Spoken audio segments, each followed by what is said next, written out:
They say nothing good ever happens after midnight. But the truth is, sometimes it only takes 10 seconds after midnight for your whole life to shift into something unrecognizable. That's exactly what happened to me on January 1, 2024, 10 seconds of shaky footage on my phone that cracked open the surface of a marriage I thought was solid. It started the way most stories like this probably do, ordinary, forgettable, benign. My wife, Rachel, had her annual office party on New Year's Eve. I didn't go. It wasn't because I didn't want to. I was actually planning to. But then our daughter, Sophie, came down with a fever. Nothing serious, just one of those winter colds, but enough to make her cling to me like I was the only anchor in a choppy sea.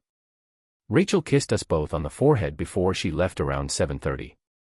She looked beautiful, black dress, hair curled, red lipstick like something out of a glossy ad. I told her to have fun. I told her I'd be awake when she got back. She didn't get back until nearly 2 a.m. She smelled like champagne and department store cologne, the kind they hand out in sample cards. Her voice was low, careful. She whispered that she had a headache and just wanted to sleep. I didn't ask questions, not then. But something felt off. You know how you can live with someone for over a decade and feel the shift in their mood just by the way they close the door or the way their footsteps sound in the hallway? That was what it was like.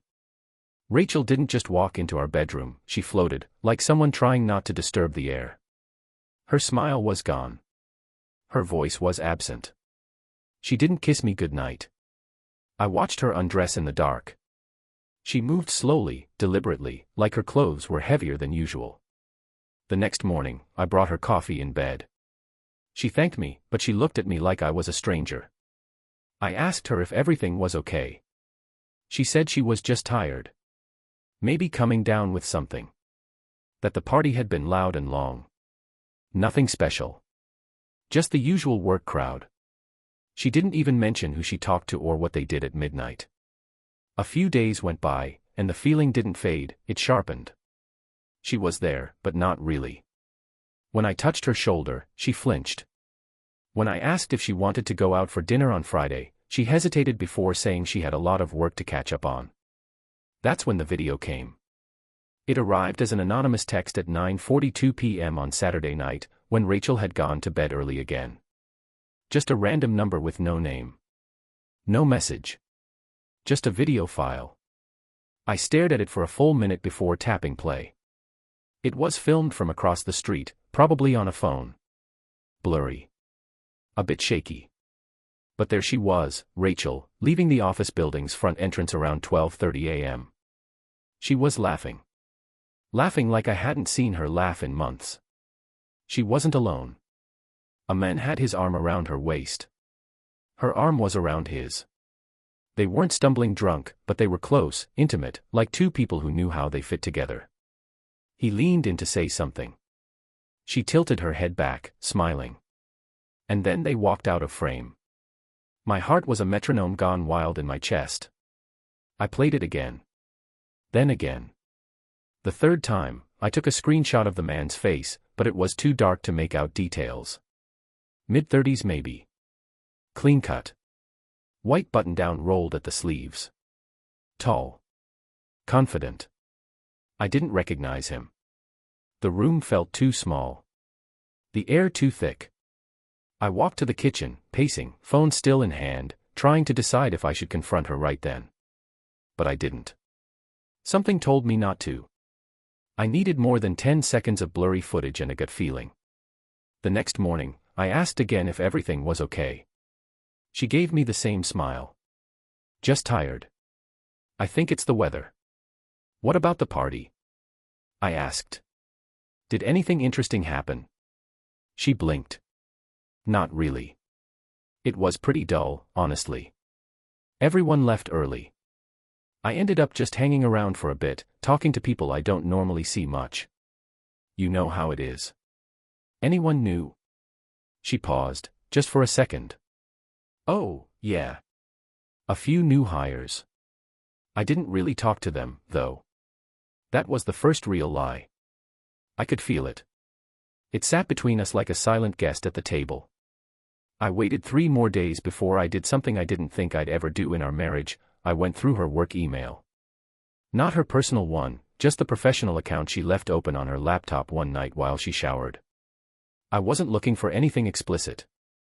I just needed a name. A clue. A breadcrumb. It didn't take long. There were a few email chains from HR welcoming new employees. I clicked through. Then I saw it, Thomas L. Becker. Hired December 18, Business Development. Previously worked in Austin. I Googled him. LinkedIn profile popped up. Same guy from the video. Same face. So I reached out.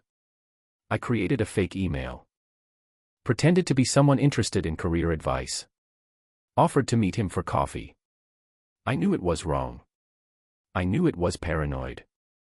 But something inside me had turned cold and quiet, like a switch had been flipped. We met at a coffee shop downtown the next afternoon. He was polite, even a little nervous. I introduced myself with a fake name and started asking him about the company, the office, the New Year's party. When I casually mentioned that I'd heard he hit it off with someone that night, his face changed. "Oh," he said, smiling faintly. "Yeah, I guess you could say that." I leaned forward, keeping my voice casual. "Who was she?" He gave a short laugh. "I probably shouldn't say. She said she was single, but I don't know. Office stuff's messy, right?" I looked him dead in the eye. "What's her name?" He looked uncomfortable now. "Rachel. I think her name was Rachel." My throat tightened. I sat back in my chair. He kept talking, like he didn't see the shift in my face. "She said she was divorced a while back. We just hung out.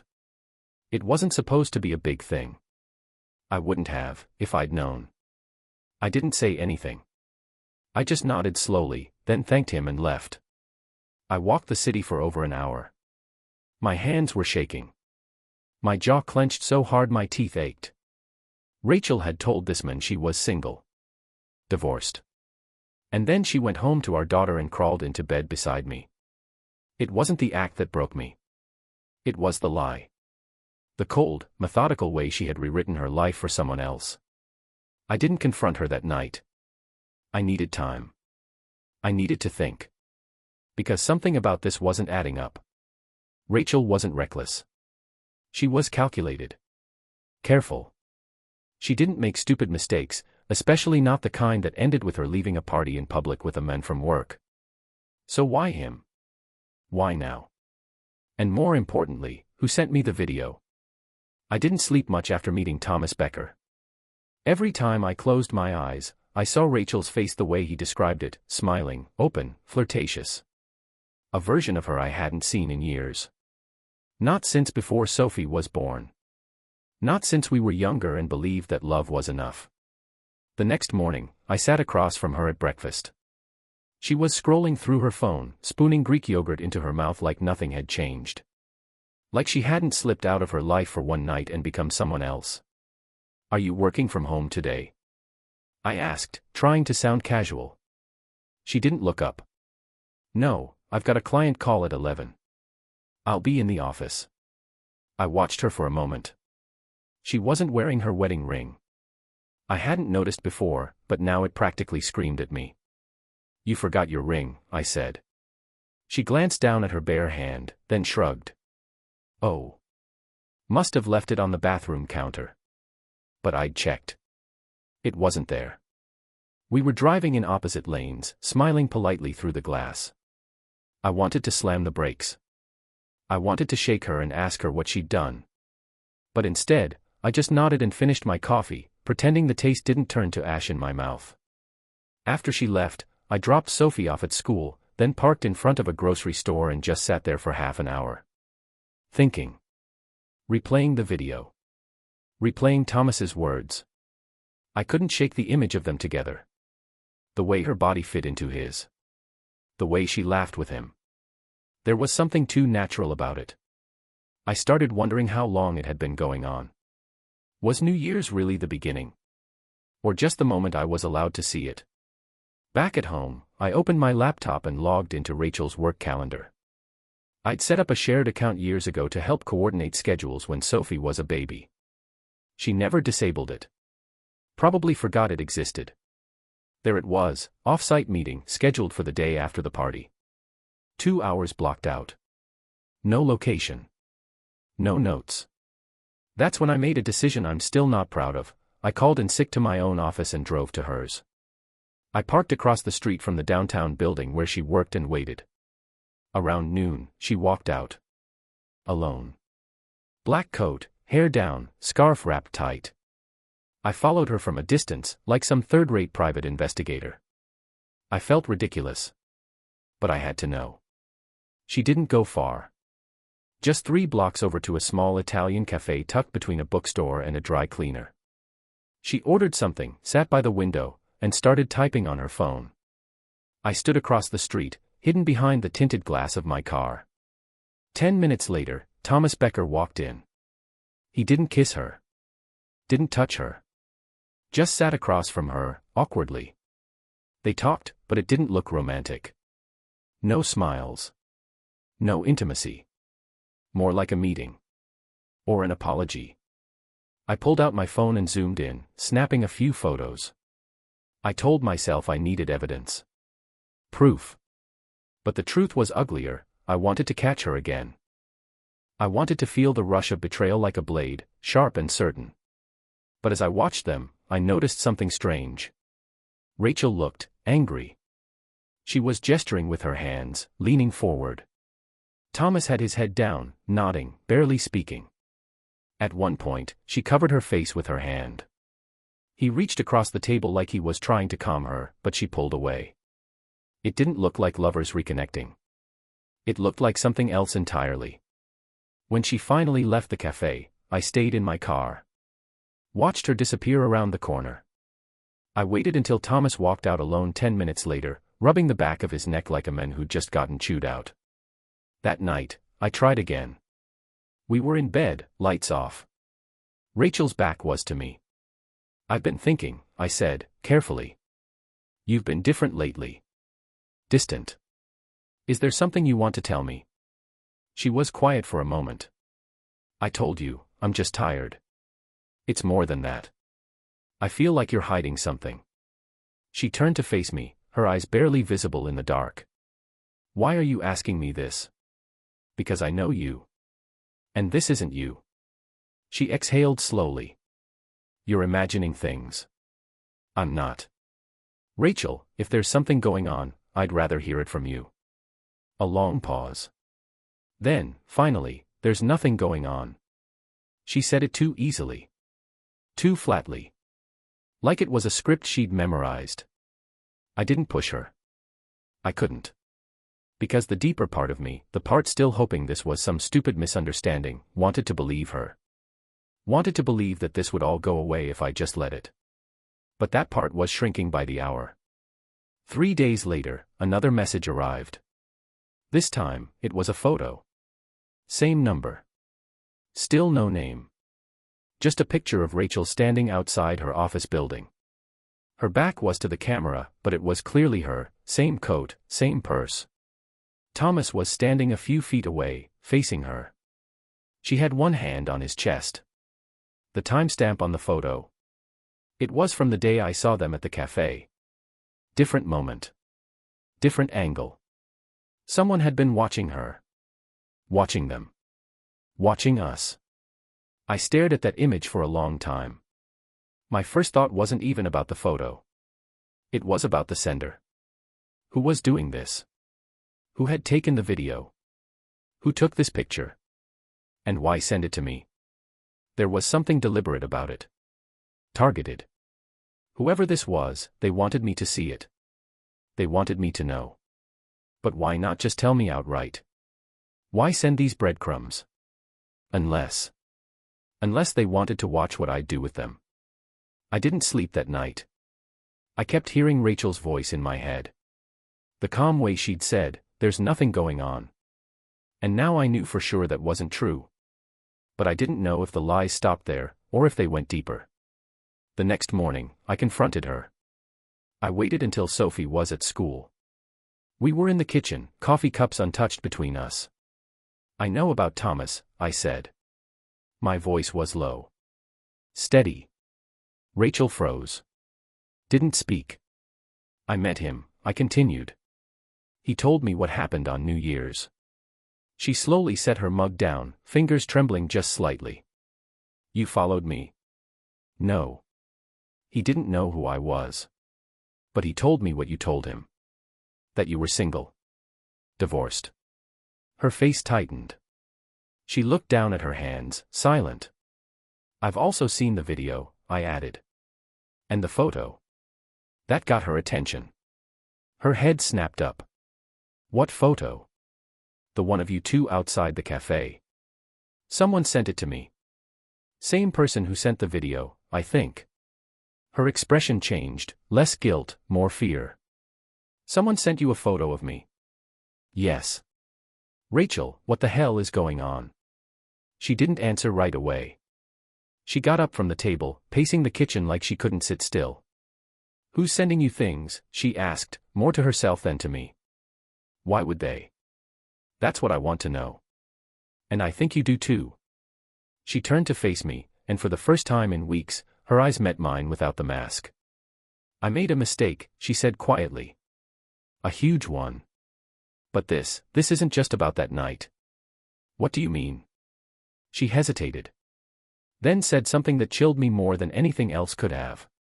I think someone's trying to destroy me. You never think the person you've shared a life with for over a decade will one day say something like that. Rachel's words didn't just scare me, they cracked something open. Because suddenly this wasn't just about infidelity or lies. It was something bigger. More dangerous. Destroy you. I repeated slowly, trying to process. What are you talking about? Rachel stopped pacing. She looked pale, like she hadn't slept in days. Her voice dropped to a whisper. I think someone at work, or maybe someone connected to work. I don't know. But I swear, someone's watching me. Someone wants me out. Or worse. I studied her face. She wasn't acting. This wasn't guilt. It was fear. Start from the beginning, I said. No more half-truths. No more pretending. Just tell me everything. She nodded, sat down across from me, and clasped her hands together. Her fingers were shaking. I didn't know who Thomas was at first, she began. He was introduced as one of the new hires during our holiday planning meeting. Just another face in the crowd. But he paid attention. Made me laugh. He reminded me of a version of myself I hadn't felt in years. After everything with Sophie's health, the stress, the work, the routines, I felt invisible. With him, I felt noticed. I didn't interrupt. I didn't want to hear it, but I had to. I needed to understand what had happened to the woman I thought I knew. I didn't plan for anything to happen at the party, she continued. I didn't even drink that much. But when he offered to walk me out, I didn't say no. I just wanted a moment, one moment, to feel like I wasn't disappearing. Did you sleep with him? I asked quietly. She hesitated. Then nodded. Yes. It was just that one night. I exhaled through my nose. The confirmation still hit me like a gut punch, even though I'd already known. But afterward, she said, I felt sick. Not just guilty, terrified. Because the next morning, someone had slipped a note under my office door. No name. Just typed words. He's not the only one watching. I frowned. You didn't tell anyone? She shook her head. Who would I tell? HR. They'd want to know why someone would be watching me in the first place. I was scared it would blow up. I could lose everything. My job. My reputation. Sophie. You think it's someone from work? I don't know. Maybe. Or maybe someone hired a PI. Maybe Thomas has a jealous ex. But it didn't stop there. She pulled out her phone, opened her email, and handed it to me. I scrolled through. Buried between client messages and company memos were several short, cryptic emails. Different senders, all anonymous. One just said, liar. Another said, we all see who you really are. A third included a photo of our house taken at night. Through the living room window. My blood ran cold. When did this start?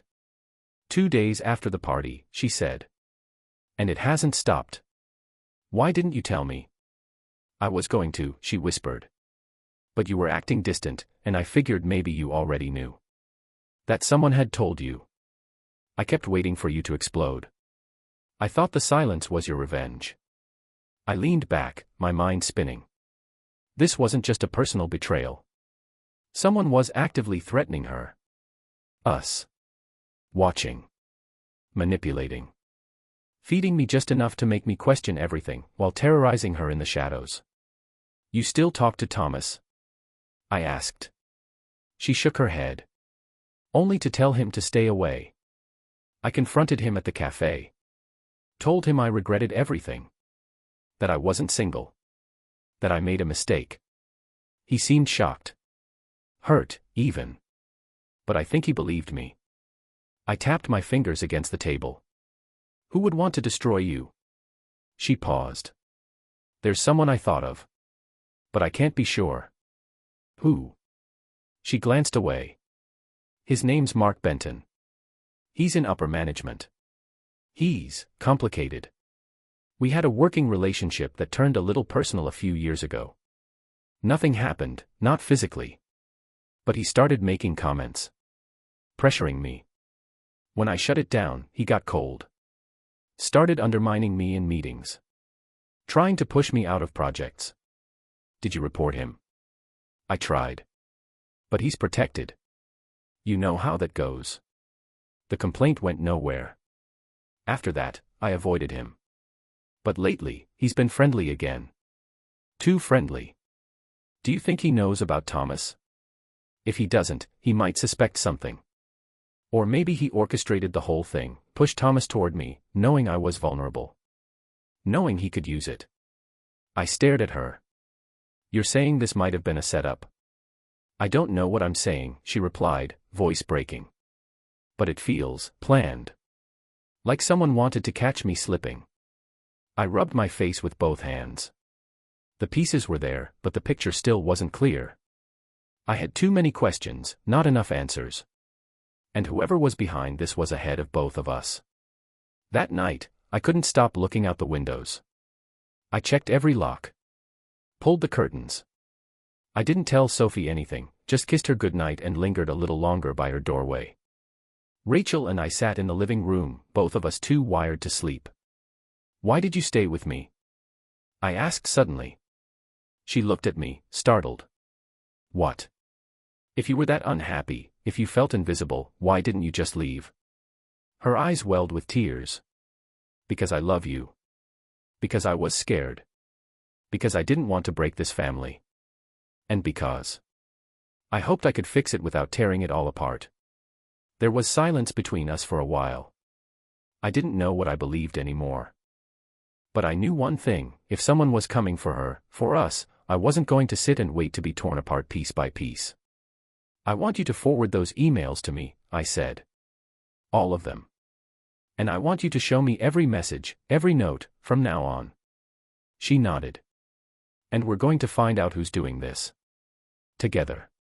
The next morning, I took a risk. I called in a favor from an old college buddy who now worked in cybersecurity. I told him someone was harassing my wife and asked if he could trace the emails. He said it would take time, but he'd try. Meanwhile, I started looking into Mark Benton. Public records, employee directories, anything I could find. What I uncovered wasn't concrete, but it was enough to raise my suspicion. 3 different women had quietly left the company in the past 2 years after HR complaints. No details listed. No one would talk. But one thing kept gnawing at me. The video. The timing of it. Someone had sent it just after New Year's. Before Rachel received the first anonymous note. Before the emails. It was the first move. The opening shot. And that meant something important. Whoever sent it was closer to me than Rachel. Because it was meant to hurt me first. The next few days were a blur of half-whispered conversations, missed calls, and mounting tension that hung in the house like fog. Rachel and I pretended for Sophie's sake, made her lunch, helped her with homework, asked about school, but under the surface, we were unraveling. Every ding from a phone, every knock at the door made us flinch. The worst part wasn't the betrayal anymore. It was the uncertainty. The not knowing who was pulling the strings. The morning after I started digging into Mark Benton, I received a call. No number. Just unknown. I let it ring twice, then answered, pressing the phone tight to my ear. Hello. There was a pause, just air, and then a voice, low and distorted, like it had been run through a filter. You're not even close, the voice said. Male, maybe. Or someone disguising themselves. She's still lying to you. Then, click. No number to call back. No trace. Just 5 words that sunk into my spine like a needle. She's still lying to you. I played it off at first. Could have been a prank. A scare tactic. But deep down, I knew better. This wasn't random. This was methodical. And it wasn't going to stop. I didn't tell Rachel right away. I needed time to think. That afternoon, I took a drive. I don't even remember what excuse I gave her. I just needed space. I needed to breathe without wondering who was watching us. I ended up in a small diner just outside the city, one of those places where nobody asks questions if you nurse a coffee for 2 hours. I sat at the back booth and pulled up the video again. The original one. The grainy, 18-second clip of Rachel and Thomas walking out of the New Year's party arm in arm. I watched it 3 times. And on the third watch, I noticed something. It wasn't the two of them. It was the background. A shape, no, a figure, reflected in the glass of the office building. Standing just outside the main entrance, holding a phone. Filming. Watching. Whoever sent me this didn't just find the footage online or steal it from security. They were there. That changed everything. I called my cybersecurity friend again. Gave him the number that called me, even though it was masked. He promised to dig deeper.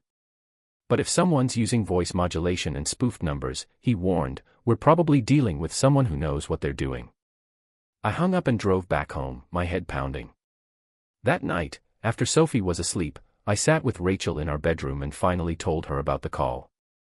Her face went white. They said I'm still lying, she repeated, stunned. That's not possible. I told you everything. Are you sure? I asked, careful not to raise my voice. Rachel, is there anything at all, you left out? She looked genuinely hurt. Do you really think I'd still lie to you after everything? I looked at her for a long moment. I don't want to, I said. But someone out there does. And they're working really hard to make sure I don't trust you. She didn't respond right away. She just stared past me, into the corner of the room. Her voice was quiet when she finally spoke again. There was one more thing. I sat up straighter. What? It was a few days before the party. I got an envelope in my office mailbox. No return address. Inside was a picture of me with Sophie. From years ago. At the beach. I blinked. That's creepy. Where was it taken? She shook her head. That's the thing, I don't know. It wasn't one I recognized. I don't even remember that day. You didn't tell me. I didn't know what it meant. I thought maybe it was someone trying to spook me, or maybe it was a prank. But now, I think it was a warning. I stood and started pacing. So someone has access to personal photos of our family. Knows where we live. Knows where you work. Knows what you did and when you did it.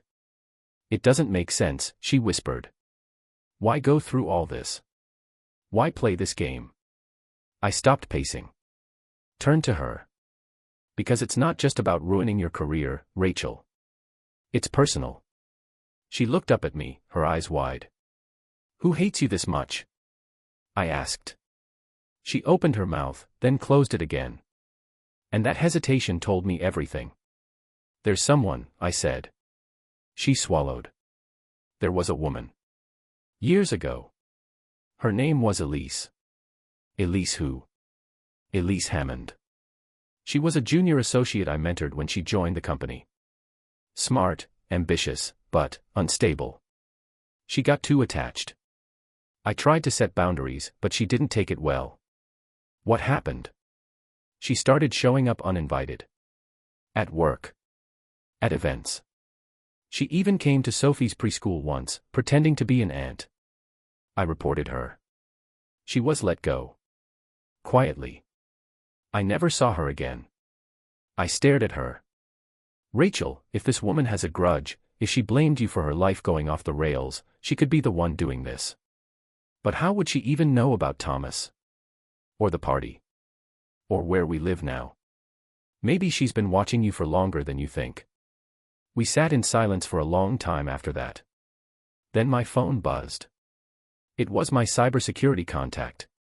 Text message, we traced the email IPs. They're all coming from different VPNs. But one of them slipped. It pinged a coffee shop in Silver Lake last week. Got a security cam screenshot. Sending now. Seconds later, an image appeared. A woman. Blonde, mid-30s, wearing sunglasses and a black coat. Face partially turned from the camera, but something about her posture felt familiar. Rachel gasped. That's her, she whispered. That's Elise. My stomach turned. She wasn't just some ghost from the past. She was here. She was close. And she wasn't finished. The next morning, I made a call to a private investigator. No more waiting. No more reacting. It was time to get ahead of this. I gave him everything, Elise's name, the emails, the voice message, the surveillance. He agreed to take the case immediately. But just as I was about to hang up, he said something that sent a chill through me. Just a heads up, if she's been this careful, there's probably more. These types don't stop after one move. They set the board months in advance. Sometimes years. After I ended the call, I looked around our house, at the windows, the locks, the quiet stillness that now felt like a trap. Then Rachel came down the stairs, holding her phone. You need to see this, she said, her voice shaking. She handed it to me. It was a voicemail. Left while she was in the shower. The same distorted voice. Only this time, it said something different. He doesn't know what you did in Boston. But I do. And soon, he will too. Rachel's face drained of color. Boston. I asked. What happened in Boston? She looked at me like I'd just asked about another lifetime. And then she said something I didn't expect. Something that cracked the whole thing wide open. I wasn't always Rachel. I just stood there, holding her phone like it might burn a hole through my palm. I wasn't always Rachel, she'd said. Those words didn't even register at first. My brain caught them like a signal too scrambled to decode. I blinked at her, waiting for a joke. A correction. Some kind of punchline that would pull us both back into the world I understood. But it never came. Rachel sat down slowly on the arm of the couch, her hands limp in her lap. She wasn't crying. She wasn't dramatic. Just still. What the hell does that mean? I finally asked, my voice quieter than I expected. You weren't always Rachel. She nodded once, like she'd been preparing for this moment for a long time and hoped it would never come. My name used to be Natalie. Natalie Green. I just stared. Natalie Green. I didn't know the name. Didn't recognize it. It meant nothing to me. Which made it worse. She could have said she used to be married. Or changed her last name. Or lived in another state. But this was another identity. You're gonna have to explain, I said, trying to stay calm, though I could feel my heartbeat in my teeth. Rachel, Natalie, rubbed her hands together, like she was cold. When I was 22, I was engaged to a man named Daniel. I'd just graduated from Boston College. We met through mutual friends. He was older, successful, charismatic. Everyone said we were perfect together. She paused, looking at me. But Daniel wasn't who he pretended to be. Not even close. What did he do? I asked, already bracing. She took a breath. He was controlling. Manipulative. At first, it was subtle. He isolated me from my friends. My family. Made me feel like I owed him everything, my apartment, my tuition, my future. Then it got physical. I felt my fists tighten. He beat me up one night after he found a message from a male coworker on my phone. I had to go to the ER. I lied and said I'd fallen down the stairs. That same week, I ran. I left everything behind. Changed my name. Paid a guy I knew in Boston to get me a clean identity. Rachel Madison. And no one came looking. I asked. Not the police. Not Daniel. I filed a restraining order in another state under my new name. Then I moved west. I kept a low profile, stayed out of social media, avoided anything that could trace back. I built a new life. Got a job. And then I met you. I swallowed. And you never told me. I wanted to. 100 times. But you were everything Daniel wasn't. Stable. Kind. Normal. I just wanted to live in the light for once. I was terrified that if I told you, you'd start looking over your shoulder. That he'd find me. That he'd find Sophie. I leaned back on the wall and slid down until I was sitting on the floor. So this Elise woman, does she know? Rachel nodded. She started at the company about 5 years ago. At first, she was sweet. A little clingy, but I thought maybe she just needed guidance. Then she started showing up with questions about my past. Where I grew up. Who I used to be. At first, I thought she was just curious. But one day, she left a note on my desk. No signature. Just 4 words, Natalie Green still hiding. I exhaled slowly, trying to wrap my head around all of this. You think she knows about Daniel? I think she knows enough. Enough to scare me. And now she's threatening to tell me. Why? Rachel looked at me with hollow eyes. Because I didn't play her game. Because I kept her out of my personal life. Because she saw me as something I wasn't, powerful, untouchable, and that made me a target. A beat of silence passed between us. I should have told you sooner, she said softly. I know that. I nodded. Yeah. You should have. The anger was there. Not just from the lies. But from the years we'd lived side by side with a ghost between us. A past I never knew existed. But underneath that anger was something else, fear. Because if Elise had figured this out, if she dug up Rachel's identity, then what else had she uncovered? I stood and grabbed my keys. Where are you going? Rachel asked. To see Thomas. Why? Because I think he knows more than he's letting on. She didn't stop me. I think she wanted answers just as badly. Thomas lived in a compact 1-bedroom apartment on the edge of Glendale. When he opened the door, he looked surprised, but not entirely. You came, he said. I stepped inside without waiting for an invite. Let's cut the crap, Thomas. You said you didn't know Rachel was married. I believed you. But now I need to know something else. He watched me carefully, wary but curious.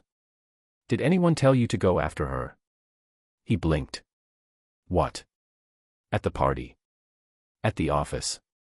Did anyone encourage you to get close to her? Mention her being single. Or being vulnerable. He didn't answer immediately. He scratched the back of his neck, clearly uncomfortable. There was someone, he said finally. A woman. Blonde. Maybe late 30s. She came up to me the week before the party in the break room. Said she noticed I was new. Said Rachel was not the kind of woman who lets people in easily, but that she could use a friend. My throat went dry. Did she say her name? He shook his head. But she had this way. Like she already knew what I was going to do. Like she'd set the whole thing in motion. Elise, I muttered. He looked at me sharply. Is that who this is about? She's stalking Rachel. Harassing her. Maybe even threatening our daughter. Thomas swallowed. Jesus. I had no idea. I believe you. But if Elise talked to you, then she's been planning this longer than we thought.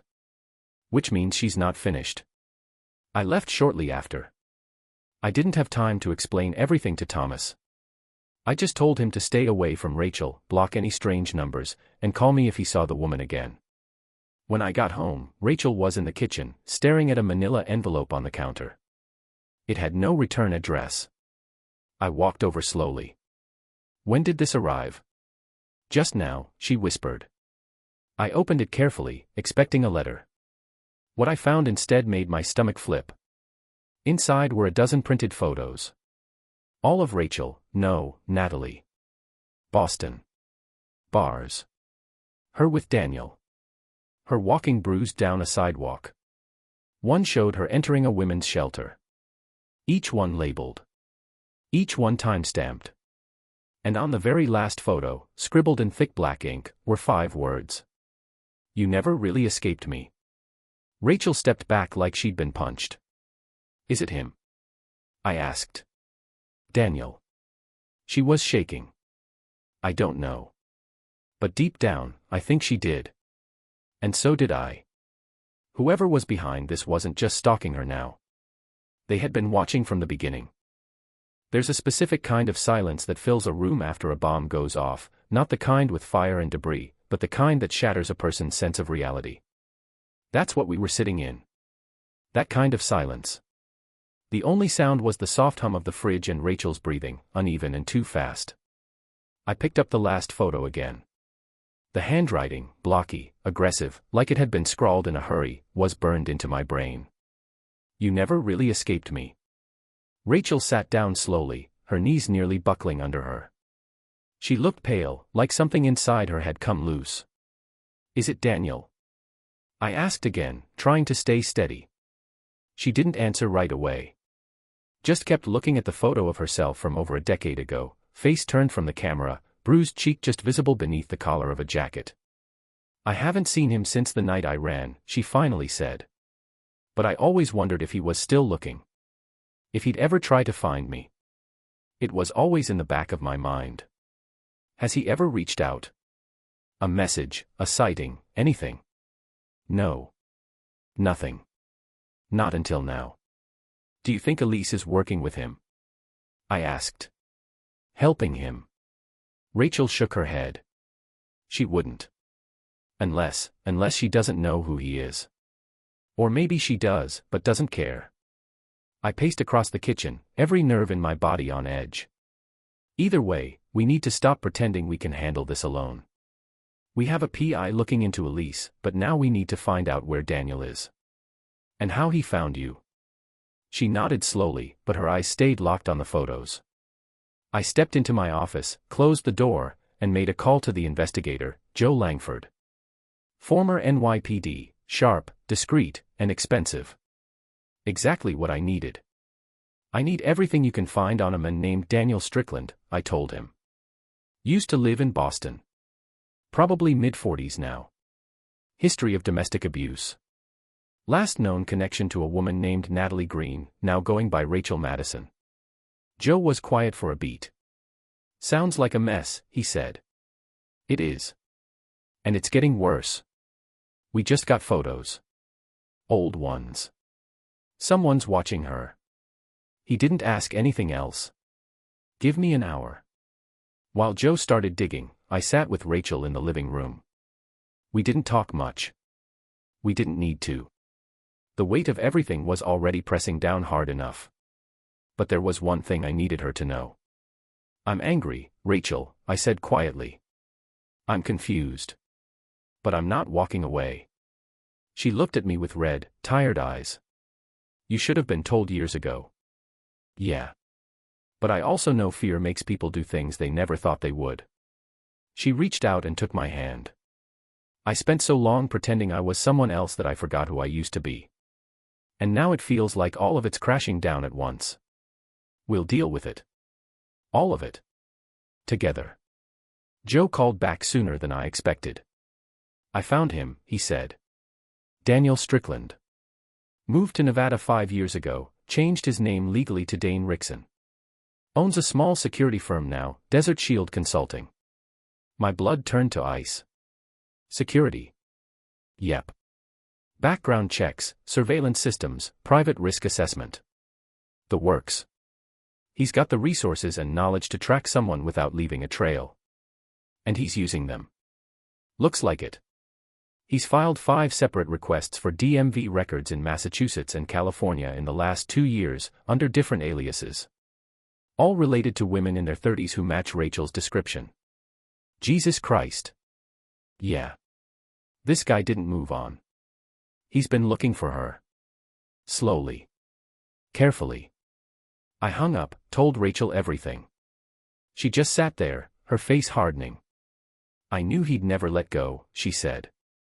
Even when I disappeared, I felt him behind me. I looked her in the eye. Then we need to finish this. No more hiding.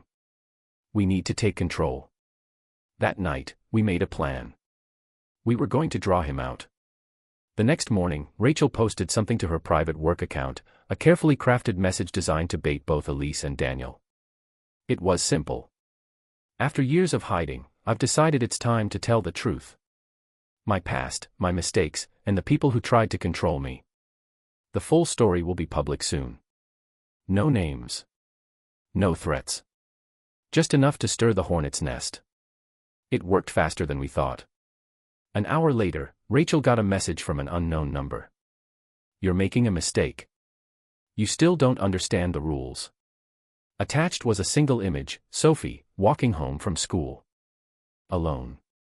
Rachel nearly collapsed when she saw it. I called the school immediately. They confirmed she'd left just 10 minutes ago and was still waiting for a ride. I drove like a maniac to get there, heart pounding, scanning every car, every face. When I pulled up, Sophie was standing by the flagpole, looking bored but safe. I hugged her so tightly she laughed and asked if something was wrong. No, baby, I whispered. Everything's okay. I lied. We filed a police report. Finally. The photos, the messages, the stalker. Rachel gave her old name. Explained everything. And while the officer was sympathetic, he was also blunt. Unless we have hard evidence connecting him to a threat or physical harm, we can't do much. These people know how to dance around the law. So we took it to Joe. That night, he called with something big. I've been watching Elise, he said. She met with a man yesterday in a parking garage in Burbank. I couldn't get close, but I got photos. Sending them now. The first image was blurry, but the man's face was clear enough. Daniel. Older, stockier, but unmistakable. And standing beside him, her hand on his arm. Elise. My stomach flipped. She's not just helping him, I said aloud. They're working together. Rachel looked at the photo and gasped. I thought she was just obsessed with me. I never imagined. They're orchestrating this. Step by step. Getting close to you. Manipulating people around you. Filming. Threatening. Trying to break you down. Rachel shook her head. Why now?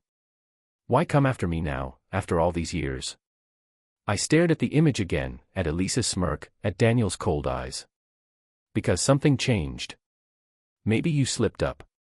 Maybe someone recognized you. Or maybe they've just been waiting for the right time. She looked at me, almost afraid to ask. And what do we do now? I was done waiting. We set a trap, I said. We let them think we're scared. We lure them in. And when they show up, we end this. Rachel nodded slowly. But just as I started to sketch out a plan with Joe on speaker, Rachel's phone buzzed again. A message. No text. Just a video. I opened it. The screen flickered, and then we saw the inside of our house. From the upstairs hallway. The camera slowly moved, toward Sophie's room. The timestamp, 2 hours ago. My hand went numb. They'd been inside. Inside our home. Inside our daughter's room. Watching us. The trap wasn't coming. It had already been set.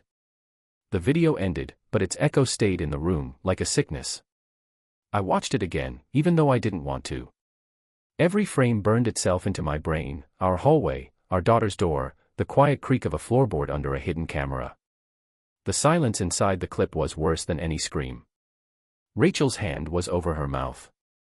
She looked hollowed out, like the air had left her lungs. I felt like it had left mine, too. They had been inside our home. Inside the one place I thought we were safe. That changed everything. "This ends tonight," I said. Rachel nodded. There was no fear in her eyes now. Just focus. Just resolve. I called Joe Langford. "They broke in," I told him. "They filmed our daughter's room. They're not playing anymore." He didn't hesitate. "Then neither do we." He laid it out. We would lure them into a meeting, voluntarily. No police. No threats. Just a staged confrontation, on our terms, with hidden surveillance and backup nearby. If they showed, we'd have the proof we needed to go to the feds. If they didn't, we'd still have a trail. Joe had a location in mind, an old office building he used to rent, now abandoned, with cameras still wired into a live feed. It was quiet, empty, out of the way. Rachel looked at me across the kitchen counter, hands curled around a mug she wasn't drinking from. "I'm not scared anymore," she said quietly. "I've lived in fear for so long. I forgot what life feels like without it." I didn't say anything. I just reached for her hand and held it. Then I texted the burner number that had sent the video. "We need to talk. You win. Tonight. 10 p.m. 491 Ashland. Come alone." It was a bluff. But one I hoped they couldn't resist. By 9:30, Joe had wired the building with hidden mics and placed 2 surveillance vans across the street. A few trusted guys from his old NYPD unit waited nearby in case things went sideways. I stayed near the front with Rachel, both of us wired with discreet earpieces. We kept the lights dim. The place smelled like dust and old ink. We didn't talk much. There wasn't anything left to say. At exactly 10:02, headlights swept across the far wall of the lobby. A black SUV pulled in and idled. I saw 2 silhouettes. "They came," Joe said in my ear. A moment later, they stepped inside. Daniel Strickland, now Dane Rickson, was older than I remembered from the photos. But his presence was sharp. Toxic. He walked like a man who'd never had to fear consequences. Elise trailed behind him, her smile brittle and rehearsed.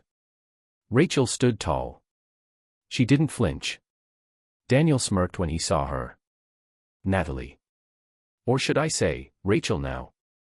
I'm not that girl anymore," she said. He looked around. "Alone. That's not like you. You always had someone hiding behind you." I brought the truth this time. Elise rolled her eyes. "Cut the drama. You wanted a meeting. We're here. So what's this about?" I stepped forward. "About you breaking into our house. About you stalking our daughter. About the years you've both spent turning her life into a game." Daniel raised his eyebrows. "Game? No, no. This was always about closure. She left me. Lied to me. Stole a part of my life. Don't I deserve answers?" "You beat her," I snapped. "You hunted her. That's not love. That's control." He smiled coldly. "You think I need a lecture from the husband who didn't even know who his wife really was?" I moved closer. My hands were clenched so tight I felt my nails dig into my palm. But Rachel touched my arm, just lightly, and I stopped. "I'm not running anymore," she said to Daniel. "You don't get to decide who I am now. Or what I do. This ends here." He scoffed. "And what? You think this little meeting scares me? You think dragging me into this dump gives you power?" "No," I said. "But this does." Joe's voice came in clear over the speakers, broadcasting into the room from above. "Smile, Daniel. Smile, Elise. You're on about 6 hidden cameras, recorded on wire, admitting to stalking, harassment, and a hell of a lot more." Daniel stiffened. Elise's eyes darted to the corners. "You think you're clever," she muttered. Joe laughed through the speaker. "Lady, I've seen this game 100 times.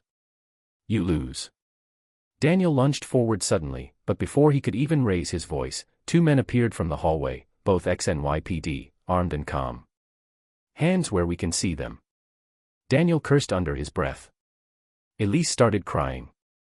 It was over. The police picked them up that night. Joe turned over the evidence, photos, video surveillance, audio recordings. The break-in, the threats, the years of stalking. It all unraveled fast. Daniel had built a web of false identities, shell companies, and surveillance contracts, mostly to track women who had escaped him. Rachel wasn't the only one. But she was the one who finally stopped him. Elise was a pawn, but a willing one. She'd been obsessed with Rachel, jealous of her, convinced she didn't deserve her job, her life, her second chance. When she crossed paths with Daniel, they found a twisted kind of common ground. They were both charged: harassment, stalking, unlawful surveillance, trespassing. More came later. We stayed at a hotel for the next few nights, just to breathe again. Sophie thought it was a mini vacation. She never saw the video. She never knew how close we came. And we'll keep it that way. A week later, Rachel and I sat on the hotel balcony. The sun was setting. Everything felt fragile, but real. "I need to tell Sophie someday," she said softly. "About who I was. About what I survived. When the time's right," I said. "She'll understand." Rachel leaned against me. "Do you?" I didn't answer right away.